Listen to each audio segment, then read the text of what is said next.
Max ಮತ್ತೆ box ಆಫೀಸ್ನಲ್ಲಿ ಧೂಳೆಬ್ಬಿಸಿದೆ.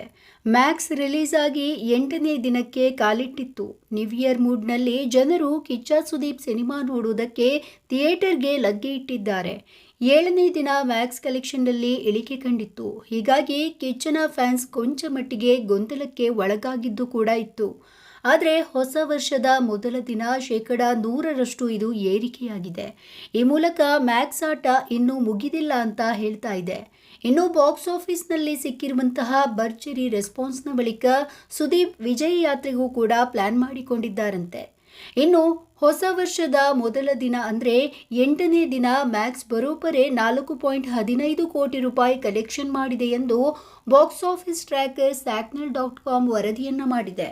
7ನೇ ದಿನ ಹೋಲಿಕೆ ಮಾಡಿದರೆ 100% ಏರಿಕೆಯಾಗಿದೆ. ಹೊಸ ವರ್ಷದ ಮೊದಲ ದಿನ ಶಿವಮೊಗ್ಗದ ಚಿತ್ರಮಂದಿರದಲ್ಲಿ ಅತಿ ಹೆಚ್ಚು ಅಂದರೆ 81% ತುಂಬಿದೆ ಎಂದು SACNAL.com ತನ್ನ ವರದಿಯಲ್ಲಿ ಹೇಳಿದೆ. ಹಾಗೆ ಬೇರೆ ಬೇರೆ ಜಿಲ್ಲೆಯಲ್ಲೂ ಕೂಡ ಈ ಸಿನಿಮಾಗೆ ಒಳ್ಳೆಯ ಪ್ರತಿಕ್ರಿಯೆ ಸಿಕ್ಕಿದೆ. ಹುಬ್ಬಳ್ಳಿಯಲ್ಲಿ 54% ಕಲೆಕ್ಷನ್ ಆಗಿದೆ. ಕಲಬುರಗಿಯಲ್ಲಿ 68%, ಮೈಸೂರಿನಲ್ಲಿ 47%, ಹಾಗೆ ತುಮಕೂರಿನಲ್ಲಿ 77%, ರಾಯಚೂರಿನಲ್ಲಿ 57% ಆಕ್ಯುಪೆನ್ಸಿ ಆಗಿದೆ. ಇನ್ನು ಬೆಂಗಳೂರಿನಲ್ಲಿ 49% ಆಕ್ಯುಪೆನ್ಸಿ ಆಗಿದೆ ಎಂದು ಹೇಳಲಾಗಿದೆ.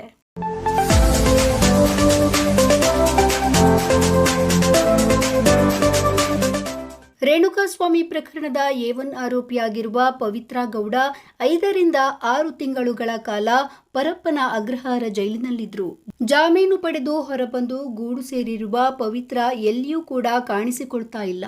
ಆದರೆ ತಾಯಿ ಬಗ್ಗೆ ದಿನದಿಂದ ದಿನಕ್ಕೆ ಹೆಚ್ಚಾಗ್ತಾ ಇರುವಂತಹ ಕಮೆಂಟ್ಸ್ ಅನ್ನು ನೋಡಿ ಖುಷಿ ಆಕ್ರೋಶವನ್ನ ವ್ಯಕ್ತಪಡಿಸಿದ್ದಾಳೆ. ಸೋಷಿಯಲ್ ಮೀಡಿಯಾದಲ್ಲಿ ಇರುವ ಪ್ರತಿಯೊಬ್ಬರಿಗೂ ಕೂಡ ನನ್ನ ಜೀವನದಲ್ಲಿ ಹೀಗೊಂದು ಬರಿತೀನಿ ಅಂದುಕೊಂಡಿರಲಿಲ್ಲ. ಆದರೆ ನಿಮ್ಮ ಮಾತುಗಳು ನನ್ನ ಮನಸ್ಸಿನ ಮೇಲೆ ದೊಡ್ಡ ಗಾಯ ಮಾಡಿದೆ. ಅದನ್ನು ನಿರ್ಲಕ್ಷ್ಯ ಮಾಡಲು ಆಗ್ತಾ ಇಲ್ಲ.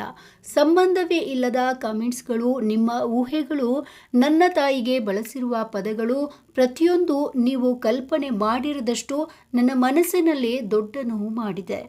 ನಿಮಗೆ ಅವಳ ಬಗ್ಗೆ ಏನೂ ಗೊತ್ತಿಲ್ಲ.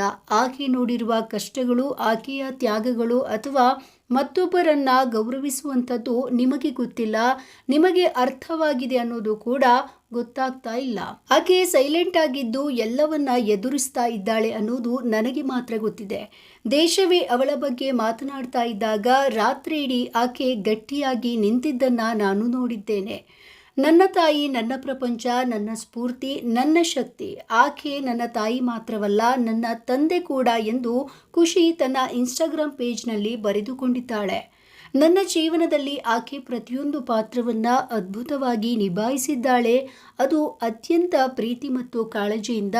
ನನಗೆ ಆಕೆನೇ ಎಲ್ಲ. ಪ್ರೀತಿ ಮತ್ತು ತ್ಯಾಗ ಅಂದರೆ ನನ್ನ ತಾಯಿ. ಆಕೆ ಮಾಡಿರುವುದನ್ನು ನಾನು ಪದಗಳಲ್ಲಿ ವರ್ಣಿಸಲು ಸಾಧ್ಯ ಇಲ್ಲ. ಹೀಗಾಗಿ ಆಕೆ ಬಗ್ಗೆ ಗೊತ್ತಿಲ್ಲದೆ ಆಕೆ ಬಗ್ಗೆ ಮಾತನಾಡುವುದು ಸರಿಯಲ್ಲ. ಈಗಾಗಲೇ ಆಕೆ ಎಷ್ಟು ಎದುರಿಸಿದ್ದಾಳೆ. ಆದರೂ ಕೂಡ ನೀವು ಮತ್ತಷ್ಟು ಕಾಮೆಂಟನ್ನು ಮಾಡ್ತಾ ಇರೋದು ನನಗೆ ಬೇಸರ ಆಗುತ್ತೆ ಅಂತ ಖುಷಿ ಹೇಳಿಕೊಂಡಿದ್ದಾಳೆ.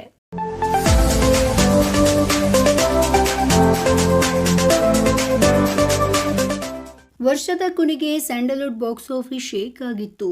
ಕ್ರಿಸ್ಮಸ್ ಸಂಭ್ರಮದಲ್ಲಿ ತೆರೆಗೆ ಬಂದ UI ಹಾಗೆ ಮ್ಯಾಕ್ಸ್ ಚಿತ್ರಗಳು ಭರ್ಜರಿ ಕಲೆಕ್ಷನ್ ಅನ್ನ ಮಾಡ್ತಾ ಇದೆ. ಎರಡೂ ಸಿನಿಮಾಗಳು 2ನೇ ವಾರ ಯಶಸ್ವಿ ಪ್ರದರ್ಶನವನ್ನ ಕಾಣ್ತಾ ಇತ್ತು. ಬಾಕ್ಸ್ ಆಫೀಸ್ ಕೊಳ್ಳೆ ಹೊಡೆದಿದೆ.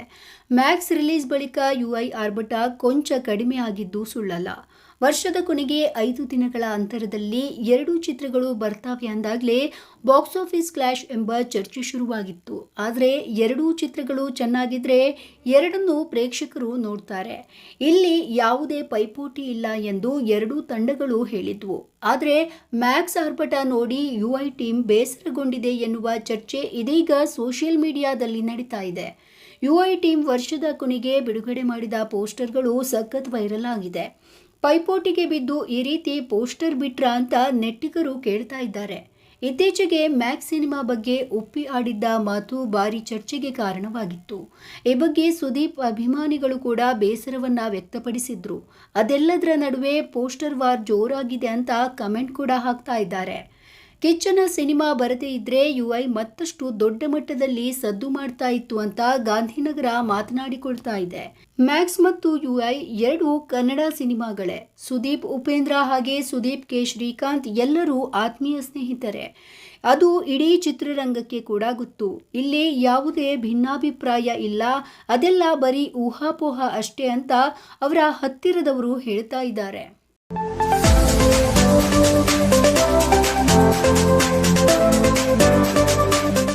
ಕಳೆದ ವರ್ಷ ಮೇ ತಿಂಗಳಿನಲ್ಲಿ ಬೆಂಗಳೂರಿನಲ್ಲಿ ನಡೆದ ರೇವ್ ಪಾರ್ಟಿಯ ಮೇಲೆ ನಡೆದ ದಾಳಿಯ ನಂತರ ತೆಲುಗು ನಟಿ ಕೊಲ್ಲಾಹೇಮಾ ವಿರುದ್ಧದ ಮಾದಕ ವಸ್ತು ಸೇವನೆ ಪ್ರಕರಣದಲ್ಲಿ ಕರ್ನಾಟಕ ಹೈಕೋರ್ಟ್ ನಟಿಯ ವಿರುದ್ಧ ಮುಂದಿನ ವಿಚಾರಣೆಗೆ ತಡೆ ನೀಡಿದೆ. ನಟಿ ಡ್ರಗ್ಸ್ ಅನ್ನು ಸೇವಿಸಿದ್ದಾರೆ ಎನ್ನುವುದಕ್ಕೆ ಸರಿಯಾದ ಆಧಾರ ಇಲ್ಲ ಅಂತ ನ್ಯಾಯಮೂರ್ತಿ ಹೇಮಂತ್ ಚಂದರ್ ಗೌಡ ತಿಳಿಸಿದ್ದಾರೆ. ಡ್ರಗ್ಸ್ ಸೇವಿಸಿದ್ದಾರೆ ಎನ್ನುವುದನ್ನು ರುಜುವಾತು ಪಡೆಯಲು ಸಾಕ್ಷ್ಯಾಧಾರಗಳು ಸಮಗ್ರವಾಗಿಲ್ಲ. ವಿಚಾರಣೆಗೆ ತಡೆಯಾಜ್ಞೆಯನ್ನ ಕೋರಿ ಹೇಮಾ ಸಲ್ಲಿಸಿದ್ದ ಮಧ್ಯಂತರ ಅರ್ಜಿಯನ್ನ ಅಂಗೀಕರಿಸಿದ ಹೈಕೋರ್ಟ್ ನಾರ್ಕೋಟಿಕ್ಸ್, ಡ್ರಗ್ಸ್ ಹಾಗೆ ಸೈಕೋಟ್ರೋಪಿಕ್ ಸಬ್ಸ್ಟೆನ್ಸ್ ಕಾಯ್ದೆಯ ಸೆಕ್ಷನ್ 29 ಅಡಿಯಲ್ಲಿ ಶಿಕ್ಷಾರ್ಹ ಅಪರಾಧಿಗಳಿಗೆ ಅರ್ಜಿದಾರರನ್ನ ಚಾರ್ಜ್ ಶೀಟ್ ಮಾಡಲಾಗಿದೆ ಎನ್ನುವುದನ್ನು ಗಮನಿಸಿದೆ. ಹಾಗೆ ಅರ್ಜಿದಾರರು ಎಂಡಿಎಂಎಯನ್ನ ಸೇವಿಸಿದ್ದಾರೆ ಎಂದು ರುಜುವಾತನ್ನ ಪಡಿಸಲು ಯಾವುದೇ ದೃಢೀಕರಣದ ಅಂಶಗಳಿಲ್ಲ. ಹೀಗಾಗಿ ಮುಂದಿನ ವಿಚಾರಣೆಯ ದಿನಾಂಕದವರೆಗೆ ಪ್ರತಿವಾದಿ ಸ್ಥಿತಿಗೆ ಸಂಬಂಧಿಸಿದಂತೆ ನೋಟಿಸ್ ಅನ್ನು ತೆಗೆದುಕೊಳ್ಳುವಂತೆ ಸರ್ಕಾರಿ ವಕೀಲರಿಗೆ ನಿರ್ದೇಶಿಸಲಾಗಿದೆ ಎಂದು ನ್ಯಾಯಮೂರ್ತಿ ಹೇಮಂತ್ ಚಂದರ್ ಗೌಡರ್ ಮಧ್ಯಂತರ ಆದೇಶದಲ್ಲಿ ತಿಳಿಸಿದ್ದಾರೆ.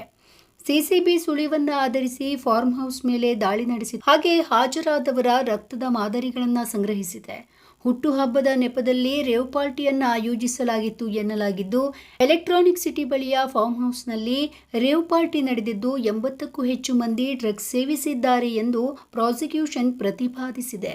ರೇವ್ ಪಾರ್ಟಿಯಲ್ಲಿ 73 ಪುರುಷರು ಹಾಗೆ 30 ಮಹಿಳೆಯರು ಭಾಗವಹಿಸಿದ್ದರು ಅಂತ ಎಫ್ಐಆರ್ ಬಹಿರಂಗಪಡಿಸಿದೆ.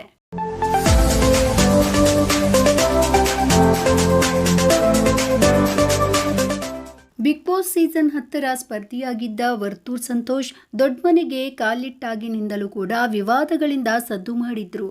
ಹುಲಿ ಉಗುರಿನ ವಿವಾದ ವರ್ತೂರ್ ಸಂತೋಷ್ ಅವರನ್ನ ಪೊಲೀಸರು ಬಂಧಿಸುವಂತೆ ಮಾಡಿತ್ತು. ಬಿಗ್ ಬಾಸ್ ಇತಿಹಾಸದಲ್ಲೇ ನಡೆಯದ ಘಟನೆಯೊಂದು ನಡೆದು ಹೋಗಿತ್ತು. ಇದೀಗ ವರ್ತೂರ್ ಸಂತೋಷ್ 2ನೇ ಮದುವೆಗೆ ರೆಡಿಯಾಗಿದ್ದಾರಂತೆ. ಶೀಘ್ರವೇ ಹಸೆಮಣೆ ಏರುವುದಾಗಿ ವರ್ತೂರ್ ಸಂತೋಷ್ ಹೇಳಿದ್ದಾರೆ. ಹಳ್ಳಿಕಾರ ಒಡೆಯ ಎಂದೇ ಫೇಮಸ್ ಆಗಿರುವ ವರ್ತೂರ್ ಸಂತೋಷ್ ಬಿಗ್ ಬಾಸ್ ಮನೆಯಲ್ಲಿದ್ದ ವೇಳೆ ಸಂತೋಷ್ಗೆ ಮದುವೆಯಾಗಿದೆ ಎನ್ನುವ ವಿಚಾರ ಬಯಲಾಯಿತು.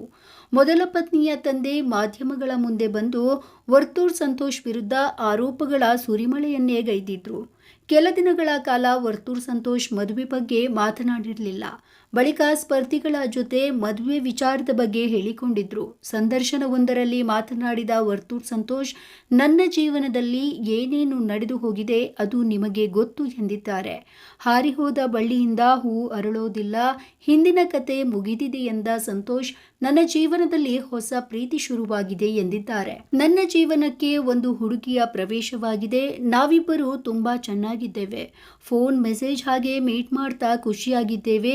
ಆದರೆ ಆ ಹುಡುಗಿ ತನಿಷಾ ಅಲ್ಲ, ನಮ್ಮ ಸಂಬಂಧಿಕರ ಹುಡುಗಿಯನ್ನ ನಾನು ಮದುವೆ ಆಗುವುದಾಗಿ ವರ್ತೂರ್ ಸಂತೋಷ್ ಹೇಳಿಕೊಂಡಿದ್ದ.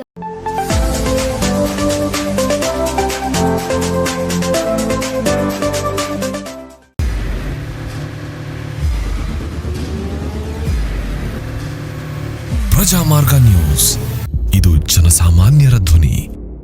ನಮಸ್ಕಾರ. ನೀವು ನೋಡ್ತಾ ಇದ್ದೀರಾ ಪ್ರಜಾಮಾರ್ಗ ನ್ಯೂಸ್. ರಾಷ್ಟ್ರದ, ರಾಜ್ಯದ, ರಾಜಕೀಯದ ಬಗ್ಗೆ ಹೆಚ್ಚಿನ ಸಿನಿಮಾ ಅಪ್ಡೇಟ್ಗಳಿಗಾಗಿ ಫಸ್ಟ್ ಲೈಕ್ ಮಾಡಿ, ಸಬ್ಸ್ಕ್ರೈಬ್ ಆಗಿ, ಹಾಗೆ ಫಾಲೋ ಕೂಡ ಮಾಡಬೇಕು.